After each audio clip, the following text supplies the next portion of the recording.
بسم اللہ الرحمن الرحیم۔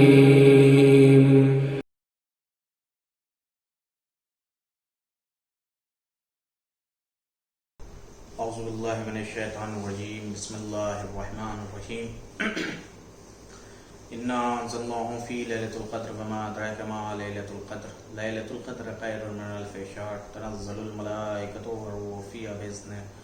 رب من کل امر، سلام حتی مطلع الفجر۔ اللہم صلی علی محمد وآل محمد۔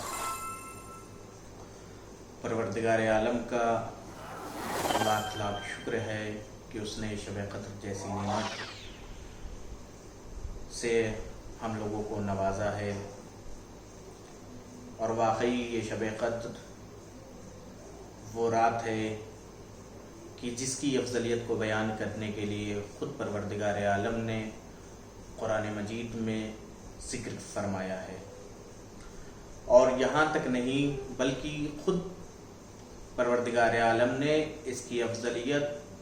اور منزلت کو بیان کرنے کے سلسلے میں پروردگار عالم نے قرآن مجید میں ایک سورہ نازل کیا ہے جسے سورہ قدر کہتے ہیں،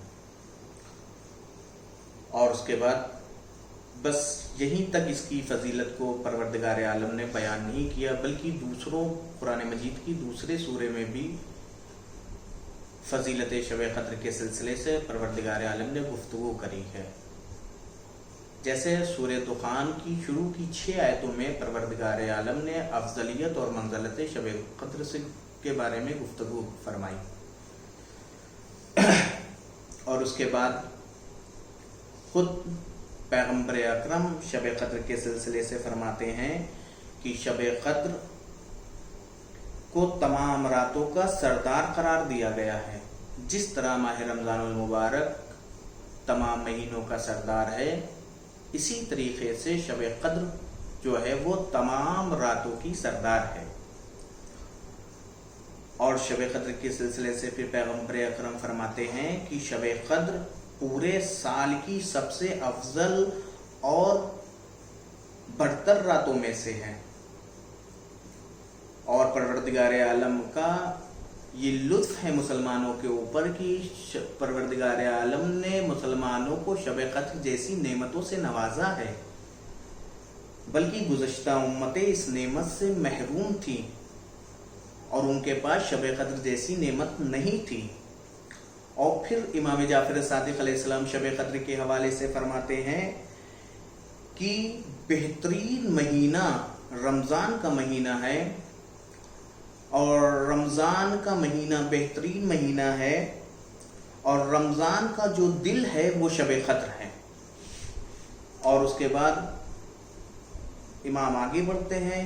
آگے بڑھنے کے بعد امام فرماتے ہیں کہ اگر کوئی شخص اس شب قدر والے دن غسل کرتا ہے تو وہ ایک غسل کرنا مستحب امر میں سے ہے، اور اس کے بعد کوئی انسان اگر غسل کرتا ہے تو وہ تمام بیماریوں سے محفوظ رہے گا، اور اس کے بعد اگر کوئی انسان اس شب قدر والے دن صدقہ دیتا ہے تو تمام بلاؤں، تمام مصیبتوں اور تمام جو ہے حادثات سے وہ محفوظ رہے گا۔ اب اگر آپ غور کریے شب قدر کی فضیلت کے سلسلے میں، تو امام جعفر صادق علیہ السلام ارشاد فرما رہے ہیں شب قدر کے سلسلے میں ایسے کہ یہ وہ یعنی شب 1 رکعت نماز پڑھتا ہے تو اسے 1000 رکعت نماز کا ثواب ملتا ہے۔ اگر کوئی شخص شب قدر میں 1 مرتبہ سبحان اللہ کہتا ہے تو اسے 1000 مرتبہ سبحان اللہ کہنے کا ثواب ملتا ہے۔ اگر کوئی شخص شب قدر میں 1 مرتبہ سورہ حمد پڑھتا ہے تو اسے 1000 مرتبہ سورہ حمد کا ثواب ملتا ہے۔ یعنی افضلیت اتنی زیادہ بیان کیا گیا ہے شب قدر کی کہ ایک عمل کرنے کا شب قدر میں 1000 گنا ثواب ہے۔ اور اس کے بعد امام رضا علیہ السلام اور امام صادق علیہ السلام سے دونوں روایتیں موجود ہیں کہ وہ دونوں جو ہے فرماتے ہیں کہ یہ وہ رات ہے جس میں تمام لوگوں کی تقدیروں کو معین کیا جاتا ہے، اور اب یہ تمہارے اوپر اختیار ہے کہ اپنی تقدیروں میں تم کیا لکھوانا چاہتے ہو۔ پروردگار عالم نے اس عظیم ترین نعمت سے تمہیں نوازا ہے جسے شب قدر کہتے ہیں۔ اب تم پروردگار عالم سے اس شب قدر میں جو بھی اپنے نامہ اعمال میں لکھوانا چاہ رہے ہو، جو بھی اپنی تقدیر میں لکھوانا چاہ رہے ہو، وہ اس شب قدر کے ذریعے اپنے پروردگار عالم سے مانگو۔ اگر علم کی کمی ہے تو اس شب قدر میں مانگو، اگر حلم کی کمی ہے تو اس شب قدر میں اپنے پروردگار عالم سے مانگو، اگر رزق کی کمی ہے تو اس شب قدر میں اپنے پروردگار عالم سے مانگو، اگر تمہارے پاس تقوی نہیں ہے تو اس شب قدر میں اپنے پروردگار عالم سے مانگو، اگر تمہیں معرفت امام حاصل نہیں ہے تو اس شب قدر میں اپنے پروردگار عالم سے مانگو، اگر تمہارے پاس اولاد نہیں ہے تو پروردگار عالم سے اس شب قدر میں اپنے لیے اولاد کو طلب کرو، اگر تمہارے پاس عزت نہیں ہے تو اس شب قدر میں اپنے پروردگار عالم سے عزت طلب کرو۔ یہ شب قدر بہت برکت والی شب ہے، یہ شب قدر بڑی نعمتوں والی شب ہے، یہ شب قدر بڑی برکتوں والی شب ہے۔ ہاں، خود امام جعفر صادق علیہ السلام اس شب کے بارے میں فرماتے ہیں، امام فرما رہے ہیں کہ اگر کوئی شخص اس شب میں 100 رکعت نماز ادا کرتا ہے اور وہ اپنی جگہ سے اٹھ نہیں پائے گا کہ اس کے اعمال جو ہے اس کے تمام گناہ بخش دیے جائیں گے۔ ابو بصیر بیٹھے ہوئے تھے، ابو بصیر نے فوراً سوال کیا، یا امام ذرا یہ بتائیے، اگر کسی کے پاس صلاحیت نہ ہو، یعنی کوئی اتنی زیادہ طاقت نہ رکھتا ہو کہ وہ کھڑے ہو کر نماز کو 100 رکعت ادا کر سکے تو اس کے لیے کیا حکم ہے؟ تو امام فرماتے ہیں کہ ابو بصیر، اگر کوئی شخص کھڑا ہو کر نماز نہیں پڑھ سکتا تو اس کے لیے ضروری ہے کہ وہ بیٹھ کر نماز کو ادا کرے، اور یہ ابو بصیر یاد رکھنا، اگر اس کے پاس بیٹھ کر بھی صلاحیت طاقت نہیں ہے کہ وہ بیٹھ کر نماز پڑھے تو اس کے لیے ضروری ہے کہ وہ لیٹ کر نماز پڑھے۔ یعنی امام خود بتا رہے ہیں اس شب قدر کی افضلیت کو اس کے سلسلے سے کہ اگر کسی کے پاس طاقت نہیں ہے تو وہ کم سے کم لیٹ کر شب قدر کی نمازوں کو پڑھے۔ خود امام کی زندگی پر اگر روشنی ڈالیے تو ایک چھوٹا سا واقعہ امام کی زندگی میں ملتا ہے کہ جب امام بھی ایک مرتبہ ایسا ہوا کہ امام بہت زیادہ علیل تھے، جب 23ویں شب قدر آئی تو امام نے اپنے غلاموں کو حکم دیا کہ مجھے مسجد تک لے چلو، اور امام کے غلاموں کو مسجد تک لے گئے، اور امام ساری رات امام عبادت الہی میں مصروف تھے، اور صبح کی نماز پڑھ کر امام واپس آئے۔ یعنی امام بتانا چاہ رہے ہیں یہ شب قدر کی وہ رات ہے جس میں، یعنی دیکھو، ایک لمحے کے لیے بھی تم عبادت الہی سے جدا نہ ہونا، بلکہ امام بیمار تھے اس کے باوجود بھی امام ایک لمحے کے لیے عبادت الہی سے جدا نہیں ہوئے۔ یہ امام نے کردار اپنا پیش کیا۔ پھر امام اس حوالے سے فرماتے ہیں، امام فرما رہے ہیں کہ اگر کوئی انسان اس شب میں اعمال کو بجا لاتا ہے اور سورہ عنکبوت، سورہ روم اور دعائے جوشن کبیر کو پڑھتا ہے تو وہ اپنی جگہ سے اٹھ نہیں پاتا ہے، اور اس کے تمام گناہ بخش دیے جائیں گے، اور وہ اہل بہشت میں سے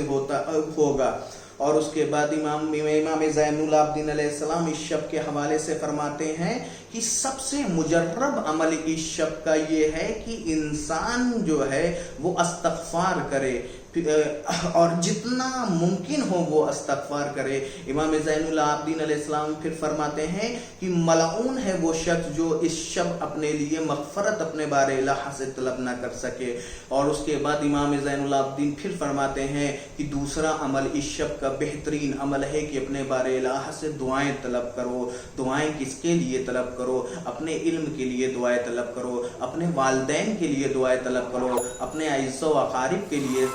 دعائیں طلب کرو، معرفت امام کے لیے دعائیں طلب کرو، اپنے وقت کے امام کو پہچاننے کے لیے دعائیں طلب کرو، اور اس کے بعد اپنے اعزاء کے لیے دعائیں طلب کرو، اپنے دوستوں کے لیے دعائیں طلب کرو۔ یعنی جو جو تمہیں ضرورت ہے وہ اس شب میں اپنے بار الہ سے مانگو۔ اگر رزق نہیں ہے تو رزق مانگو، اگر علم نہیں ہے علم مانگو، اگر تقویٰ نہیں ہے تو تقویٰ مانگو، یعنی جس چیز کی بھی تم اپنے اندر کمی کا احساس کر رہے ہو اس شب میں تم اپنے بار الہ سے مانگو۔ اور پھر امام آگے بڑھتے ہیں، اور آگے بڑھنے کے بعد امام جعفر صادق فرماتے ہیں کہ اگر کوئی شخص اس شب میں شب بیداری کرتا ہے، شب بیداری کرنا اس شب میں مستحب ہے، اگر کوئی شخص اس شب میں شب بیداری کو انجام دیتا ہے تو واقعی اس کے گناہ بخش دیے جائیں گے، چاہے اس کے گناہ آسمان کے ستاروں کے برابر ہو، چاہے پہاڑوں کے سنگینیوں کے برابر ہو، چاہے دریا کے پیمانے کے برابر ہوں، تمام کے گناہ بخش دیے جائیں گے۔ لیکن عزیزو یاد رکھیے گا اس میں ایک شرط بیان کیا گیا ہے، رات میں جگ کر اپنی یعنی وقت کو ضائع نہ کریں، بلکہ جب آپ رات میں جگیں تو آپ کی رات تسبیحوں کے سائے میں ہو، آپ کی رات دعاؤں کے سائے میں ہو، آپ کی رات دعائے جوشن کبیر میں گزرے، آپ کی رات تلاوت قرآن مجید میں گزرے، آپ کی رات دعائے توسل میں گزرے، آپ کی رات دعائے ابو حمزہ سوانی میں گزرے، آپ کی رات دعائے توسل میں گزرے، آپ کی رات جو ہے دعائے نور میں گزرے۔ بس میں پروردگار عالم سے طلبگار ہوں کہ پروردگار عالم ہم سب کو توفیق عطا فرما کہ شب قدر کی رات ایک بھی لمحے کے لیے تیری عبادت سے ہم محروم نہ رہ سکے۔ والسلام علیکم ورحمۃ اللہ وبرکاتہ۔